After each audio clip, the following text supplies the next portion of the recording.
रहे मतलब। और इनके जो फैमिली वाले वो रात को जा के इनको ढूंढते थे, इतने ज्यादा परेशान होते थे। वो इनको ढूंढने जाते थे तो कभी ये चौराहों पे पाए जाते थे, तो कभी इन दुष्ट आत्मा इनको कहीं पे लेके बैठा रहता था। तो जिस आप बताए जब आप रात को फिर निकल जाते थे तो आपके फैमिली वाले उस समय पे आपने बताया कि आपको ढूंढते थे, तो उस समय पे क्या होता था मतलब? वो घर वाले ढूंढ के घर पे लाते थे, मुझे पकड़ के खींच के गोद में उठा के, मैं आती नहीं थी, जोर जबरदस्ती से मेरे को लाया जा रहा था घर पे। ये बता रही कि ये जो दुष्ट आत्मा था जब वो ले जाता था तो ये इतने दूर दूर चले जाते थे, इनके फैमिली वाले जो इनको ढूंढते रह जाते थे कि हमारी जो बेटी है वो कहाँ चली गई है। लेकिन जब वो इनको घर पे लेके आते थे तो दुष्ट आत्मा जो था इनको घर पे लाने नहीं देता था, वो इनको घर से बाहर ही रात को ले जाता था। लेकिन उस समय पे जब शादी से पहले भी इनके ऊपर ऐसे अटैक लगातार होते रहे, उसके बाद इनकी जब शादी हुई तो भी जो दुष्ट आत्मा था वो लगातार इनके ऊपर अटैक करता रहा। और जो दुष्ट आत्मा था वो इनकी मैरिज लाइफ पे अटैक करता था और इनको अपने हस्बैंड के पास नहीं जाने देता था दुष्ट आत्मा। इसलिए आप बताइए कि शादी के बाद जब दुष्ट आत्मा अटैक करता था तो हस्बैंड वाइफ में मतलब झगड़े होते हैं, जैसे आपने बताया। सारी लड़ाइयाँ होती थी, हम दोनों मियाँ बीवी के बीच में बहुत ज्यादा लड़ाई होती थी। हम लोग लड़ते लड़ते 3 बच्चे हो गए हमारे यहाँ, बहुत लड़ाइयाँ होती थी। ये बता रहे कि इनकी इतनी ज्यादा लड़ाई होती थी और ये बहुत सी जगहों पे इनके पेरेंट्स ने बहुत सी जगहों पे ये गए, बहुत सी जगहों पे दिखाया, बहुत से ओझाओं के पास भी गए। इन्होंने बताया 10 से 15 हजार रुपए जो है इनके, जब ये ओझाओं के पास गए तो 10 से 15 हजार रुपए इनके लग चुके थे। जैसे आप बताइए जब वो आप ओझाओं के पास गए थे तो क्या हुआ? ओझाओं के पास हम जाते थे ना, मुझे बस कंट्रोल करते थे और पैसे लेते थे, ऐसे करके पैसे कंट्रोल करते थे। ये बता रहे कि सिर्फ लेकिन जो दुष्ट आत्मा था वो बनी रही, वो जाती नहीं थी, वो पैसे लेते रहते थे लेकिन कोई असर नहीं होता था, कोई कुछ नहीं होता था।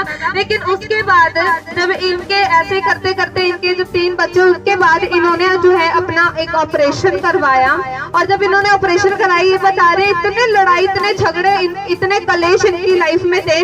जब ये ऑपरेशन करके डिस्चार्ज होके हॉस्पिटल से जब ये घर पर आए तो उस समय इनके इतने झगड़े होते थे कि इनके जो हस्बैंड है उन्होंने इनके पेट पर जो थी वो लात मारी। मतलब इतना ज्यादा इनको डिप्रेशन का सामना करना पड़ा, इतनी ज्यादा प्रॉब्लम जो थी इनके साथ कंटिन्यूसली वो 7 साल से चलती रही, लगातार चलती रही। इनके पेट में भी कहते थे बहुत ज्यादा पेन होती थी। फिर इन्होंने ऑपरेशन कराया। उसके बाद इससे क्या हुआ? उसके बाद ऑपरेशन के बाद में लड़ाई झगड़े आपके साथ होते रहे, फिर क्या हुआ? लड़ाई झगड़ा होता रहा। वो घर गाँव वालों ने भी गाँव में लोगों को बोलते थे कभी ये गलत है कभी वो गलत है, लेकिन कोई पकड़ नहीं पाता था बात क्या है। हमारे जो शैतान था वो इनकी मैरिज लाइफ पे इतना अटैक करता था कि लोग भी इनको गलत बोलने लगे थे। लेकिन फिर जब यहाँ पे आए, इन्होंने यहाँ पे भी चंडीगढ़ में अपना इलाज करवाया, लेकिन कुछ असर नहीं होता था, कुछ भी जो था समाधान नहीं हो पा रहा था। ये कुछ समझ नहीं पा रहे थे कि ये हो क्या रहा है मेरे साथ में, क्यों मैं इनके सिर में इतना पेन होता था। लेकिन जब 2 जुलाई को जब ये चर्च में आए, सुसमाचार टीम के द्वारा जब इनको पता चला, और ये जब 2 जुलाई को जब चर्च में आए तो उस समय पे खुदा के साथ पुलपिट से जब कमांड कर रहे थे दुष्ट आत्माओं को, उन्होंने कमांड किया था कि जितने भी दुष्ट आत्माएं हैं सब उखड़े। तो उसी समय में जो दुष्ट आत्मा थी वो प्रकट हुई, और प्रकट होने के बाद उसी समय वो 7 साल का दुष्ट आत्मा इनको छोड़ कर गया और ये टोटली फ्री है, टोटली ब्लेस्ड है। अब कोई भी दुष्ट आत्मा का अटैक इनके ऊपर नहीं होता। तो सर आप बताइए कि क्या अब आप कैसा फील करते हैं? मैं बहुत अच्छा फील करती हूँ, बहुत मैं खुश रहती हूँ। घर में एकदम बिल्कुल मेरा सर और मेरा शरीर बिल्कुल शांत रहता है, बिल्कुल जोर से तारीफ करें परमेश्वर की। हालेलुया के साथ जोर से परमेश्वर की तारीफ करें। इनकी सेकंड टेस्टिमनी ये है कि इनकी 4 साल की बेटी है।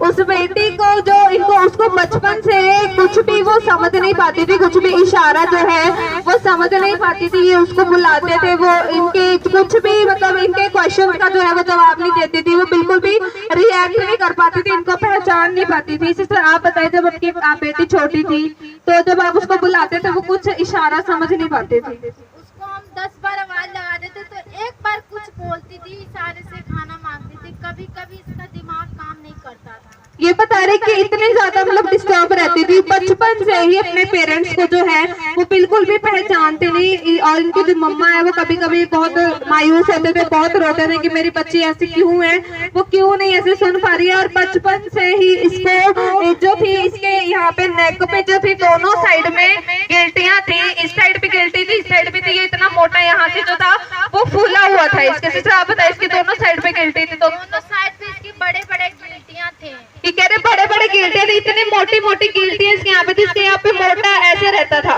लेकिन उसके बाद में जब 14 जुलाई को कितने जन जानते हैं बिग हीलिंग क्रूसेड था झामपुर में, तो उस क्रूसेड में जब खुदा के दास ने प्रोफेटिक वर्ड दिए थे कि तुम अपनी रसोइयों पर हाथ रखो, जहाँ दर्द हो रहा है वहाँ हाथ रखो, उसी समय वो कह रहे इन बहन ने इस खुद इस छोटी सी बच्ची ने अपने यहाँ पर हाथ रखा और इसने अपनी मम्मा को बताया कि मम्मा मैंने यहाँ पे हाथ रखा और मैंने जो पास्टर जी बोले थे ना मैंने उसको सुना और जो मेरी गिल्टी है ना वो चली गई। इस बच्चे ने खुद अपनी मम्मा को बताया। आप बताए थे कि आपके बच्चे ने खुद बताया। इसने बोला कि मम्मा मेरी गिल्टी गायब है, देखो मैं ढूंढ रही हूँ, मिल नहीं रहा है, मेरे को दर्द भी नहीं हो रहा। जोर से तारीफ करें परमेश्वर की। हालेलुया बताया लगाता है। ये बता रहा हूँ गिल्टी है जब 4 साल से बचपन से जो थी इतना पेन होता था, इतना ज्यादा दर्द होता था, मेडिकली ट्रीटमेंट कराते थे। डॉक्टर्स ने बोला कि अभी बच्ची बहुत ज्यादा कमजोर है, इसको ऑपरेशन करना पड़ेगा। लेकिन अभी हम ऑपरेशन नहीं कर सकते क्योंकि जो बच्ची है वो बहुत ज्यादा कमजोर है, जिसके कारण अभी इसका हम ऑपरेशन जो है वो नहीं कर सकते। लेकिन उन्होंने बोला थोड़ा हेल्दी होना तो बच्चे को थोड़ा एज में बड़ा हो जाने तो उसके बाद हम ऑपरेशन करेंगे। लेकिन जब खुदा के दास ने जब प्रोफेटिक वर्ड दी वो डिलीवरेंस मीटिंग में जब ये आए तो कोई ऑपरेशन नहीं हुआ, कोई भी मेडिसिन नहीं खाई, परमेश्वर ने इसको टोटली ही कर दिया।